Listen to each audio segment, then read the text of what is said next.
All right, Nashville. Now that we know what Bitcoin layers are, we know a little bit about fundraising and the evolution of fundraising. Now it's time to take ourselves into Clarity and into adventures of building on and around with Clarity. Ladies and gentlemen, please welcome up our next speaker, Jesus of SetDev.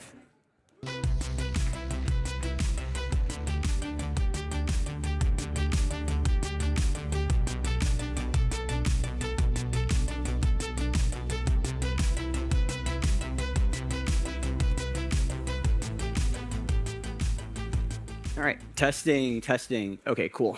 Hello, my name is Jesus Najera, aka SetZeus on any digital platform, and I am a Clarity developer. So first, I kind of want to get a feel for the audience. Who here writes Clarity, is trying to learn Clarity, has written Clarity, has thought about writing Clarity? Rafa, you don't have your hand up. I know you write Clarity. Okay, cool. So a lot of people here. To give you guys background, I have been writing a lot of Clarity contracts. Well, I've had the opportunity to since 2021, when I initially joined the Stacks ecosystem during the NFT bubble.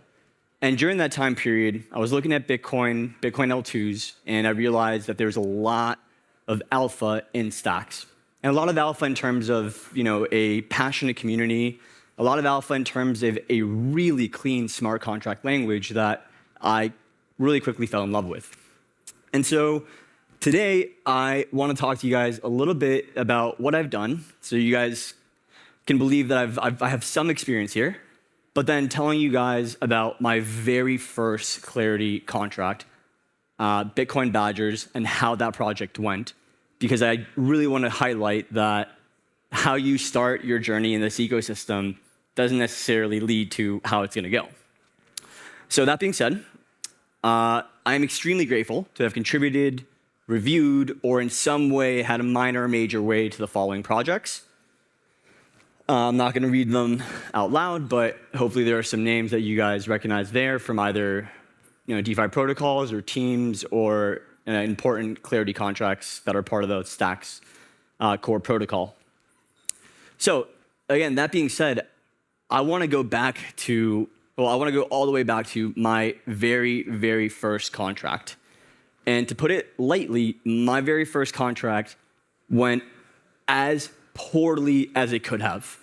And to the fact that not only did the community had to jump through a lot of hoops, et cetera, but I actually managed to mess up 3 different times throughout deploying one NFT project.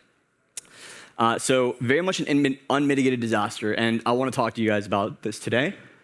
I will apologize. Some of the slides were still in drafts when I finished this up.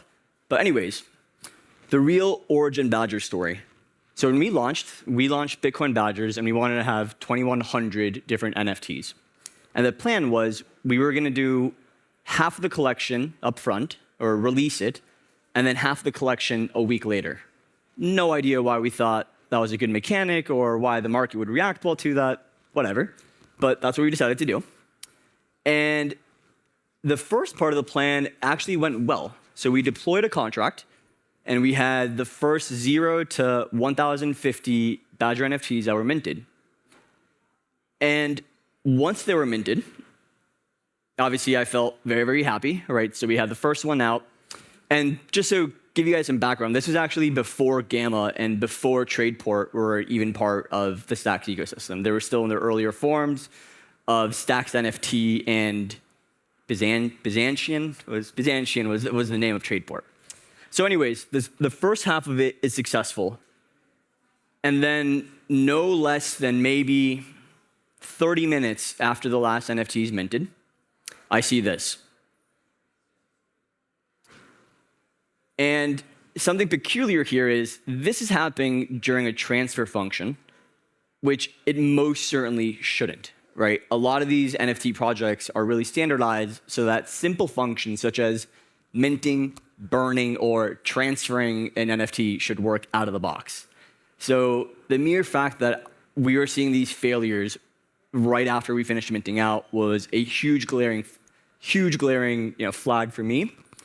And again, this was my first time deploying anything. So my first thought, and this was after making what was probably at least 50, 60, 70,000 in that first mint, I admittedly went straight up into denial mode. So I looked at the contract. I was like, no, this couldn't have been me. Like there was another issue. Maybe it's the block explorer. Maybe it's et cetera, et cetera. And so the first part of this was really denial. And so I'm curious here because there's some Clarity developers. I want to give you guys literally 15 seconds, but 15 seconds here. If anyone can point out where they see where the bug could have came from. Chris, do you have an answer?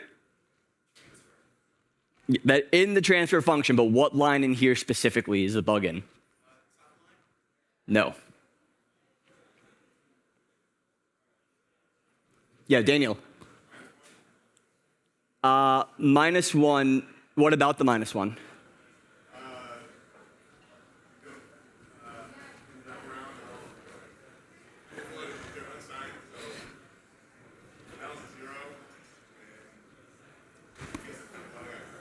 Yes, so close to that. Basically, I update the sender balance twice. So you see the sender balance, +1 and then -1. Yeah. So this was the bug that actually happened in my very first contract. And this led to this really weird bug where you couldn't, if you transferred your Badger, you actually ended up getting the balance count of the person you transferred it to, which immediately started breaking a bunch of different NFTs. So obviously, I was straight up in denial. I was distraught. Again, this was my first kind of success in a venture, and we had made 50, 60, something like that. And it took me a while to really. I generally thought my Clarity career was over before it began, and it was really depressing. There was 2 days where I just couldn't handle what was happening, and then I reached out to someone who hopefully a lot of people here know. And his name is Friedger Mufke. This person is arguably not just one of the most talented Clarity developers we have, but a phenomenal community member who anyone can reach out to and help out. I had the privilege of him basically mentoring me in my first couple weeks and months of Clarity. And I was crying, freaking out. I called him and I said, hey, Friedger, review this contract. What's going on? What can I do here? Et cetera, et cetera. So he explained the severity of the situation to me, which was that basically that contract was irrevocably broken. There was no way we could fix anything from there. And that was obviously super hard to hear, but again, having someone of that caliber reach out to you in your first early days, pat you on the back, let you know hey, errors in Web 3 are just as common as they are in Web 2. They're just infinitely more punishing, was one of the best lessons I could have learned early on. And he put me back together, got me a recovery plan, and basically we started moving forward again. And to give you guys an outline as well, I think I mentioned that after 1 week, the next week, the second batch were going to be released as well, right? As it turns out, I actually messed up that release date too, which meant that the second half of the Badgers would be minted now for the first contract. And so that actually led to a recovery contract that I had to write. And basically what ended up happening is we ended up minting to this recovery contract, which then, instead of minting from Bitcoin Badgers V2, people minted through a different contract that, again, actually wasn't Badgers related. And so this contract, a recovery contract, almost no one in the network knew or ended up learning about it. And even that contract itself, I messed up a total of 3 times before I got it right. And so you guys can see I still messed up V3. And again, this to me was my very first project in Clarity, and just feeling consistently like I'm messing up, feeling consistently like I wasn't good enough to be writing in Web3, was one of the reasons that, again, I almost left the ecosystem right after this project. So it was very much to the help of of Friedger and a couple other names here, where I actually want to point out, I think some of them might be in the room, but despite how small the Clarity community is, I've found that its members are insanely kind and willing to help. And I kind of want to pass that forward, and that's the point of giving this talk. So if anyone is writing Clarity or needs help, please feel free to reach out to me. I want to pass that forward, or any of the names out here. So Bryce, Shamil, Marvin, Hank, Fernando, who should be here, and of course, Friedger. It really is the Clarity community. It really is the community here that has made my experience in writing Clarity go from 0 to where I'm at now. And I would say the most important lesson that got me there was not doing it by myself, looking for the helpers, not feeling embarrassed just because I'm starting out, and asking questions that might seem dumb, because again, bugs in Web 3 will happen as much as they happen in Web 2. They will just be much more forgiving. So early on, you kind of have to suck up that mentality of looking like an idiot and ask questions that might seem far too simple. It's necessary. And it brings me to the next point. And again, this is just like the 3 main points I took away from this project. It's 1, look for the helpers. 2, game out the worst case scenario. So this is something I'm guilty of myself, but I've copy pasted code. I've grabbed contracts that were already live, et cetera. And that's where it led me to trouble. If you ever deploy a contract and you don't know every single line of code there, do not deploy it. That is exactly when the worst things happen. And an exercise that I found useful is write a contract, make sure all the happy paths are done, make sure they're all tested, and then think through what are the worst case scenarios. Obviously, if you're working in assets, NFTs, FTs, the worst case scenario are loss of assets. It's people taking out, burning someone's assets without their permission, which is actually possible, and not a lot of people know that. So things like that. Make sure you think through and game out your worst case scenario. You of course don't want to leave yourself to a point where that is going to happen, but you at least need to know what that is. So, last but not least, stay curious, stay shipping. Right after I had Badgers and right after things kind of finally cooled down, we had a nice community, and the Badgers project is actually still alive today. I felt so embarrassed that I felt like the only way I could stick around in Clarity was to overcompensate. And so my first 2 or 3 months after Badgers, I set up an email notification system whenever anyone deployed a Clarity contract, and every single contract, I didn't just read it, I wrote it line by line that I saw on the network for 2-3 months. And that was probably the time period where I gained the fastest knowledge that I could have. And not only that, it actually led me to catching a trade port exploit, which actually led to my first gig doing Clarity work for another team. So, that being said, the rest is history. Again, I want to say the Clarity community is phenomenal. Stacks is phenomenal. Don't be afraid of asking for help. And I'm looking forward to working with any of you guys that are writing Clarity or will be in the future. So, thank you.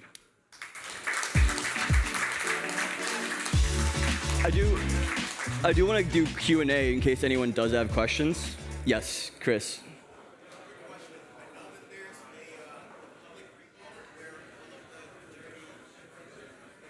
There we go.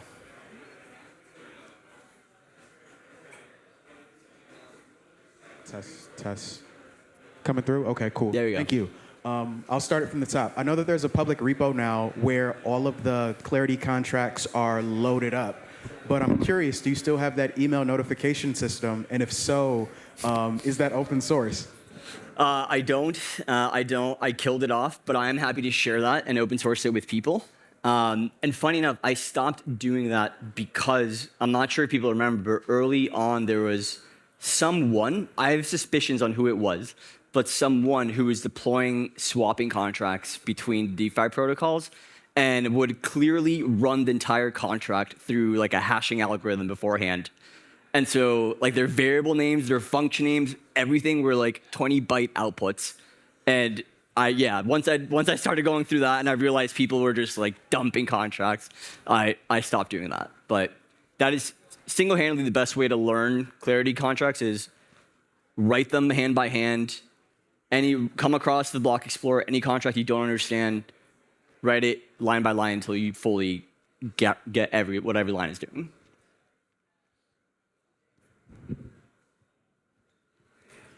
That makes me think of, I've done some work in like copywriting and design. They have this concept called copy work, where you just literally copy other designers and copywriters' work that you like, but I haven't seen it applied to smart contract work, which is great. So other people should do that. But my question is, you had a little snippet in one of your slides on how sometimes you should use TX Sender. Yeah. And so that's what I want to ask you about is especially recently, common advice has been use contract caller instead of TX Sender. So I'm curious, why would you use one over the other and in what situations? Sure. This is definitely controversial, and people have different opinions on it. The reason why people consider TX Sender to be unsafe is the fact that you can hijack it by using the as contract TX Sender from another contract, and that'll shift the TX Sender. And so auditors will tend to say that you should use strictly contract caller so that you can make sure that the contract that is calling in is always the exact same contract itself, as opposed to being one or two hops away. The reason why I still use TX Sender every now and then is a lesson I learned here, which is you cannot do recovery if you have to use contract caller. So say, for example, let's say in that Badger contract, there was an admin function to be able to mint 10,050 to 2,099. If that was a contract, if I had like contract caller check, I would have only been able to call directly myself function by function. But what I did instead was I created another contract that was a wrapper contract, the one that you saw that said mint MIA v3, which had nothing to do with Badgers, but was a recovery contract. That was a wrapper contract that allowed me to basically mega mint the rest of them and still have that check pass because it was my wallet, which was TX Sender, calling through this contract, and the hop was still considered valid. So for recovery reasons, I still use TX Sender. In general, I do understand why auditors or other programmers will recommend that you hard check with contract caller. But this is one of those things where you learn the rules and then you learn when it's appropriate to break them. Cool. Any other questions?